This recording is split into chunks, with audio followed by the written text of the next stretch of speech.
დავიწყოთ უშუალოდ იმით, თუ რა განსხვავებაა ტრენაჟერებს და თავისუფალ წონებს შორის. პირველ რიგში თავისუფალი წონები თვითონ გვეუბნება, რომ უფრო მეტად ბუნებრივი მოძრაობებია, თავისუფალია წონა. ისევ ვაკეთებთ ვარჯიშს წესით, როგორც ჩვენს ორგანიზმს ეკონტროლება, როდესაც კუნთს ვიგრძნობთ. მეორე ასევე მნიშვნელოვანი ფაქტორი არის, რომ საკუთარი სტაბილიზაციაა ჩართული.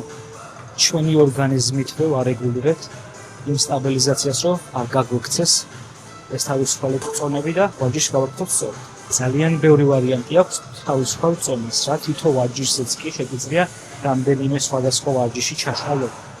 თავისუფალ წონებში თავის მხრივ შედის ჰანტელები, შტანგები, შედის ეს რაღაც პულსის მაგვარი რაღაცეები, ხელის მოსაკიდიროებს. მაგას რა ქვია? რომს გითხრათ, ვერ წარმოვთქვავ კარგად, ამიტომ აზრი არ აქვს. თავისუფალ წონები მასის ზრდისთვის, პიესებისთვის, სტაბილიზაციისთვის არის ბევრად უფრო კარგი რა. ამიტომ რაც კუნთები გამოჩარდება, ძნობელობა გაგვეზრდება კუნთების.